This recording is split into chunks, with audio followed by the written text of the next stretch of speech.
యమదూతల ఆరోపణము, యముని ఉపదేశము. అయ్యా, పాపాత్ముడును దురాచారుడును నిందిత కర్మాచరణ పరుడు అయిన అజామిళుని ఎందలి జీవుని తెచ్చే సమయంలో విష్ణుదూతలు మమ్మల్ని అడ్డగించి అతనిని మా నుంచి విడిపించి తమతో వైకుంఠానికి తీసుకుని వెళ్లారు. వాళ్లను ఎదిరించలేక మేమిలా రిక్తహస్తులమై వచ్చాము అని కింకరులు చెప్పినది విని క్రోధోద్రిక్తుడైన సమవర్తి జ్ఞానదృష్టితో సమస్తాన్ని అవలోకించిన వాడే, కింకరులారా, కించిదపి పుణ్య విహీనౌపి అజామిళుడనే పాపి అంత్యకాలాన హరినామస్మరణము చేయడము వలన సమస్త పాపాలను నశింపజేసుకుని విష్ణుప్రియుడై విష్ణుదూతల చేత తీసుకుని పోబడ్డాడు. తెలిసి తాకినా తెలియక తాకినా దహించవలనని కోరిక లేకపోయినప్పటికీ సమస్త జాతులను అగ్ని ఎలా దహించునో అదే విధముగా దుష్టాత్ములై మహిమను తెలుసుకోలేకపోయినా ఆ శ్రీహరి యొక్క నామస్మరణమును చేసినంత మాత్రము చేతనే వారి సమస్త పాపాలు దహించబడిపోతాయి.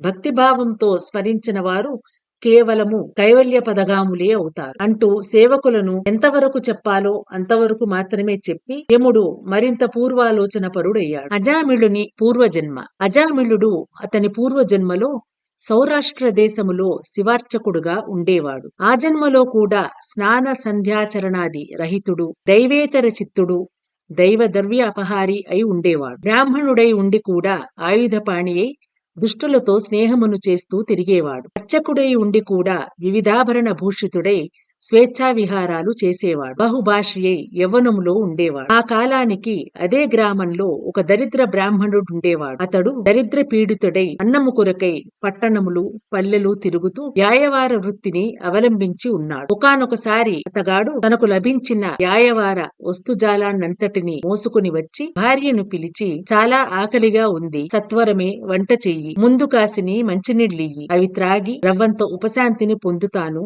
అన్నాడు. కాని యవ్వన మదాశ్రిత అయి ఉన్న ఆ ఇల్లాలు భర్త ఎన్నిసార్లు పిలిచినా పట్టించుకోకుండా తన జారుని గురించే తలపోస్తూ ఉండిపోయింది. అందుకు కోపించిన భర్త చేతికందిన కర్రతో ఆమెను కొట్టాడు. తన కామపుటాలోచనలకు అంతరాయము కలిగించాడనే కోపంతో తన ముష్టితో ఘాతించింది. అడలి బడలి ఉన్న ఆ బాపడు అందుకై పరితాపంతో ఆమెను గృహాన్ని వదిలిపెట్టి గ్రామాంతరము వెళ్లి భిక్షాటనతో బ్రతుకసాగాడు. మగడు వదిలి వెళ్లిపోవడంతో మరింత తెగించిన ఆ జారిని మగడు తెచ్చినవన్నీ సుష్టుగా మేసి, మగడిచ్చినవన్నీ అలంకరించుకుని, మగడు తెచ్చిన మంచి చీరను కట్టుకుని తాంబూల చరవణము చేస్తూ ఒకానొక రజకు ఇంటికి వెళ్లి ఆ రాత్రి తనతో సంభోగించవలసినదిగా కోరినది. కాని నీతిమంతుడైన ఆ రజకుడు ఆమె కోరిన తప్పుడు పనికి అంగీకరించకపోవడంతో వారిద్దరికీ వాగ్వివాదం జరిగింది. అంతటితో వాంఛితార్థం నెరవేరని ఆ బ్రాహ్మణ జారిని వీధిన పడి రసికులను వెతుక్కుంటూ పోతూ ఇతపూర్వం చెప్పబడిన ఈశ్వరాలయార్చకుని చూసి సురత క్రీడలకు ఆహ్వానించింది. బ్రాహ్మణుడైన వీడు ఆమె పరస్త్రీ అని కూడా ఆలోచించకుండా అంగీకరించి ఆ రాత్రంతా ఆమెతో సుఖించాడు. అయినప్పటికీ ఆ జారిని స్వదంస సంజాత అయిన కారణంగా కామము చల్లారగానే తన దోషాన్ని తెలుసుకున్నదై భర్తను వెతుక్కుంటూ వెళ్లి బ్రతిమాలి తెచ్చుకుని అది మొదలుగా అతని మాటలకు తూచా తప్పకుండా బ్రతుకసాగింది. ఇటువంటి పాపాల వలన మరణానంతరం ఆ శివార్చకుడు రౌరవాది మహానరకాలు అనుభవించి సత్యనిష్ఠుడి కొడుకైన అజామిళుడుగా జన్మించి కార్తీక పౌర్ణమి నాటి శివ సందర్శనం, అంత్యకాల హరిస్మరణల పుణ్యం వలన మోక్షాన్ని పొందాడు. ఆనాటి శివార్చకుని జన్మలో ఇతనితో జారత్వం నెరిపిన బ్రాహ్మణ జారిని కూడా కొంతకాలానికి మరణించింది. నరకానుభవమును పొంది కన్యాకుబ్జములోని చండాల గృహములో బాలికగా జన్మించింది. కాని ఆ పిల్ల తండ్రి గండాన పుట్టడం వలన వాళ్ళ పిల్లను అడవిలో వదిలివేశారు. ఆ వనాంతర్గామి అయిన ఒక బ్రాహ్మణుడు బాలిక అరణ్యరోదన విని జాలిపడి తనతో తీసుకుని వెళ్లి తన ఇంటి దాసీకి పెంపకానికి ఇచ్చాడు. ఆ దాసీ దాని దగ్గర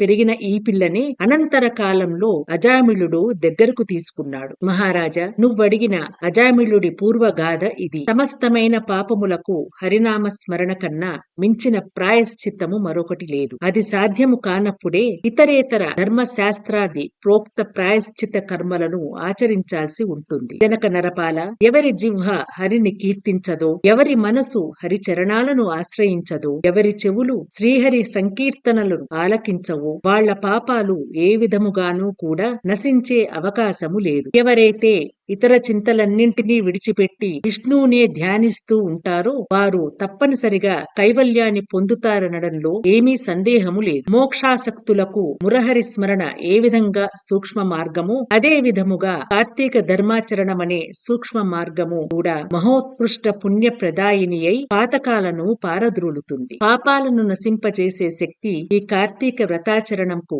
మాత్రమే ఉండటం వలన ఎవరైతే ఈ దివ్య వ్రతాన్ని ఆచరించరో వాళ్ళు నరక ప్రాప్తులవుతారని తెలుసుకో. పాపనాశని అయిన ఈ కార్తీక మహాత్మ్యాన్ని శ్రద్ధాభక్తులతో విన్నప్పటికీ కూడా వారు మోక్షార్హులే అవుతున్నారు. ఆసక్తులైన వారికి పావన హృదయంతో ఈ మహత్యాన్ని వినిపించేవాడు వైకుంఠగతుడై విష్ణువుతో కలిసి సుఖించుతాడు.